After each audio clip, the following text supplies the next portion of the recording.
So our next presenter from Gabon is Professor Bagayoko. Can you hear us, Professor? I think we can see you online. Hello. Hello. Hello. I'm sorry for I have a internet connectivity challenge today. I'm in Dakar now. Yeah.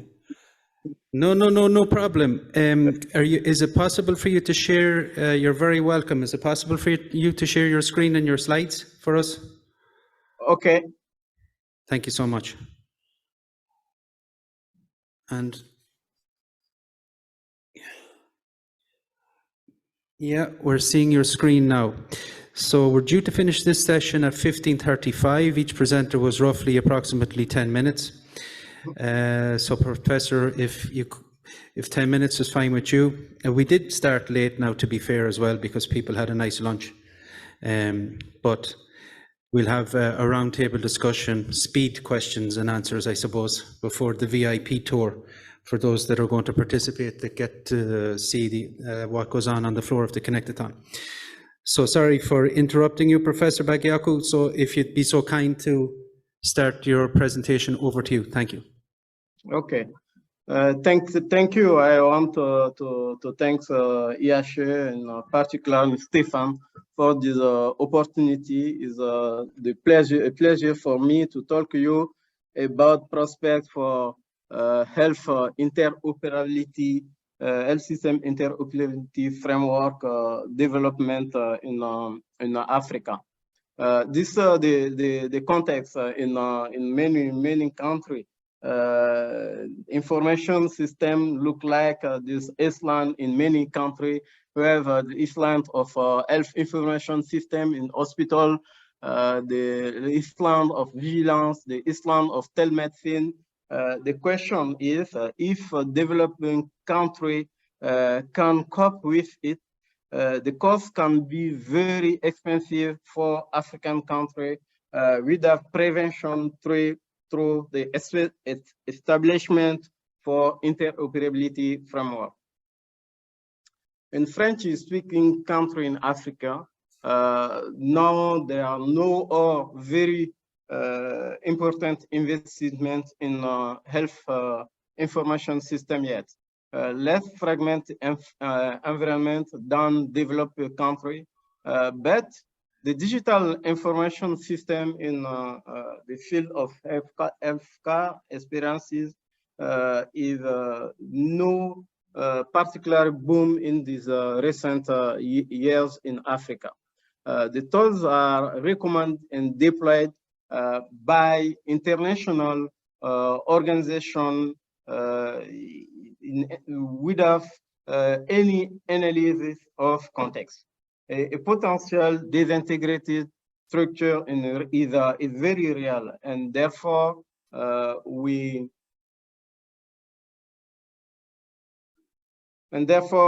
should be deal with the importance of health information system interoperability framework. Several countries are beginning to develop national health information system and digital health strategy. Some of them recommend the development of health interoperability framework.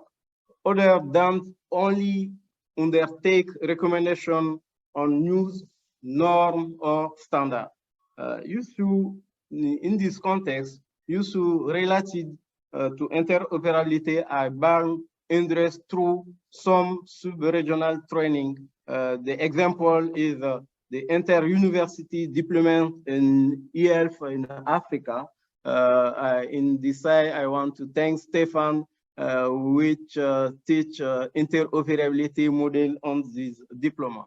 We have another initiative in Africa, for example, the E-health Cafe in Senegal.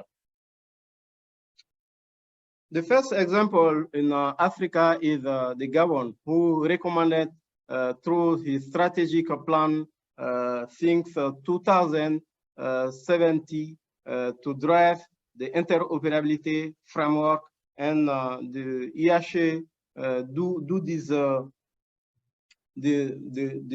this framework from the Gabon country.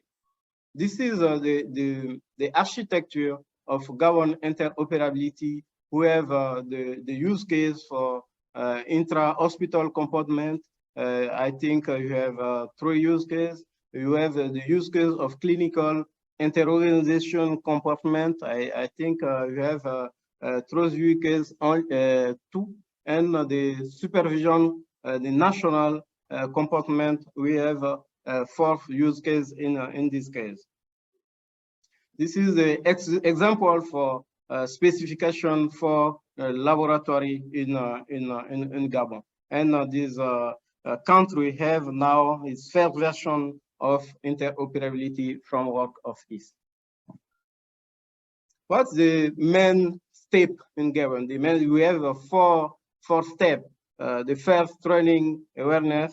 Scoping studies, we describe the user case, framework development, and implementation.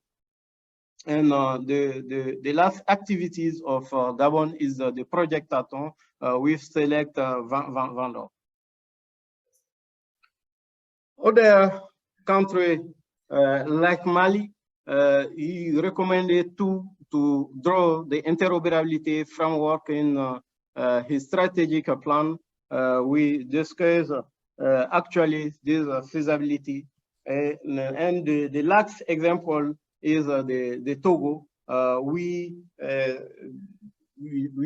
recommended to use the use of norm and to draw an interoperability from work in Togo. The question is how to set up IHE Africa, because it's a important question in Africa now. We know IHE have a regional office, and how to draw the for IHE for African country. For this, I think we need to set up a regional technical committee on the issue.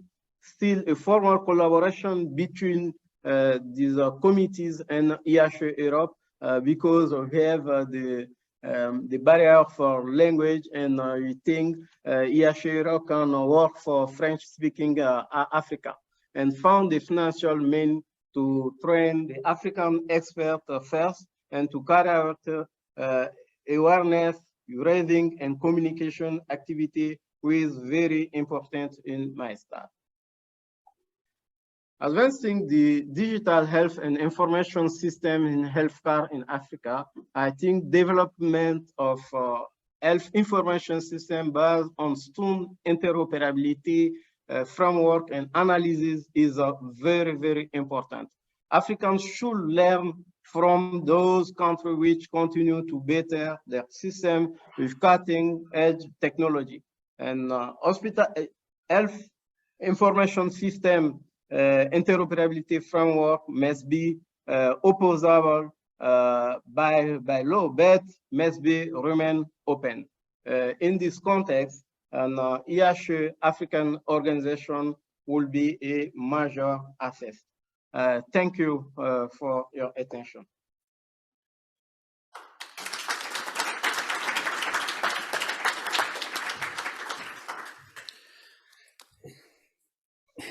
Thank you so much, Professor Bagayoko, for sharing the experiences and your plans for development in interoperability. It's great to hear the experiences from Gabon.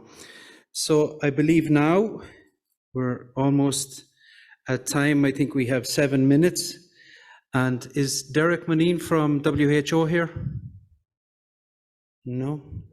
Okay, then if the speakers from this session would be kind enough to join me on stage in case there are any questions. So Evert and Brian, would you be kind enough to come up on stage? I don't know if we have microphones as they did. We mustn't be important enough for the microphones. I'm only joking.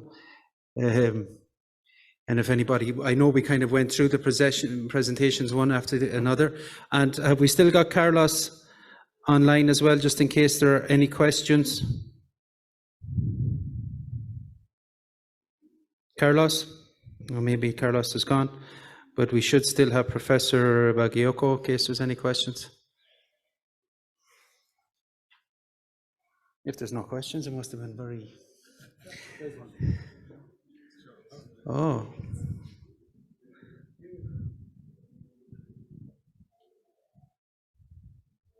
A question from the African standpoint. We've heard of a number of initiative and framework right now from Professor Bagayoko in Togo, Mali, and Gabon, which are essentially the French-speaking corner of Africa. If Derek Ritz would be here, he has done some work with the English-speaking side of Africa, Kenya, and so forth. What would be Professor Bagayoko's recommendation? Should we foster the creation of a single IHE Africa, or an IHE Africa French-speaking and an IHE Africa English-speaking? Not that I'm trying to divide Africa, but looking for a pragmatic advice. Okay, so thanks, Charles. Professor Bagayoko, that was directed towards you, if you'd be so kind to answer.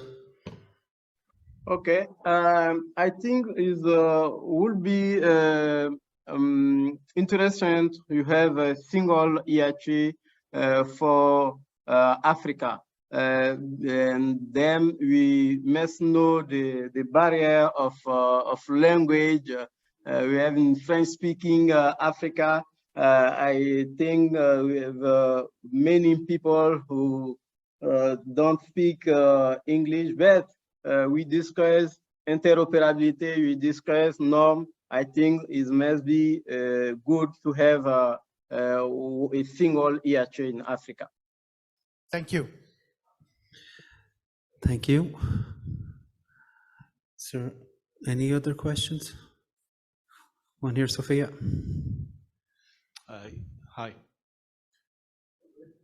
Hi, Robin from IHE-UK. I mean, a lot of very varied presentations and varied experiences. And I saw a common theme of finding your way through the political processes that you had to find your way through. And I wondered, on balance, though, on the other side, on the happy side, was there a moment in each of your projects where you thought, yes, this is going to work? Was there a daylight moment when you thought, yeah, I know this is all going to work for me? Question for me? Or?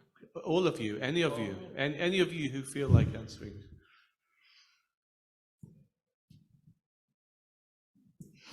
Okay, while they're waiting for me, I don't think it was necessarily a eureka moment in the Irish Open NCP, My Health at EU, that this is going to work.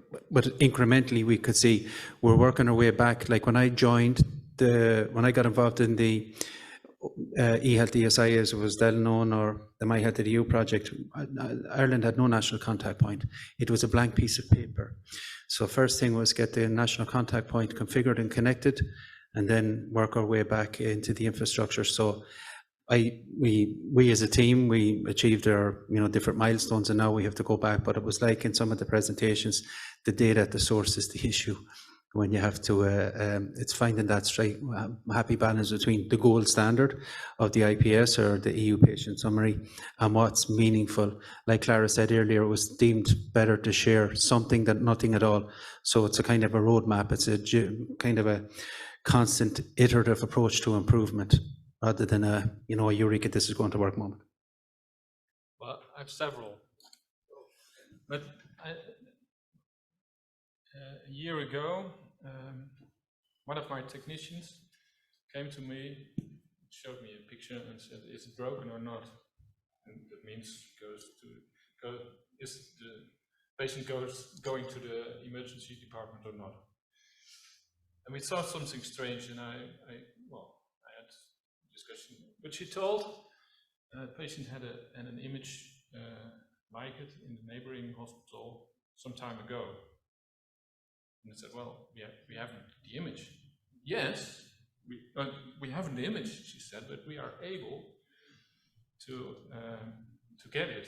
So that people from the workflow were aware of the possibility to get the image from the neighboring hospital, and that meant that we had comparison and we could say this is old. So it's very simple, but I was amazed that well, just somebody in the hospital was aware that there was a possibility to get the image to my screen, so we could compare. And there are a lot of other examples, but it's not something that is tomorrow finished. It keeps, it's never finished. But every year you have some moments that you are looking to each other. So we have reached something new.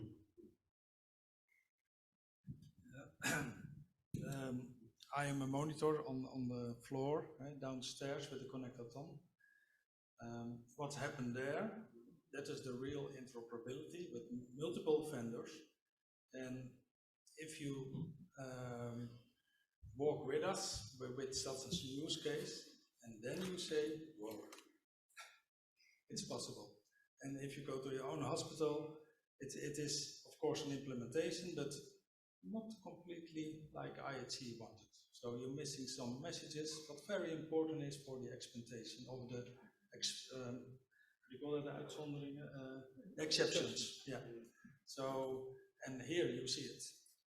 It is a good wow moment. Yeah. Perfect. Thank you so much. Any more questions? I think we're coming up just on time now, 15:35, unless I'm mistaken.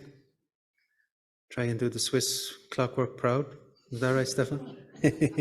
So listen, Professor Bagayoko, thank you so much. To Ebert and Brian, thank you so much. And thanks to Carlos. I think that concludes the National Experience session.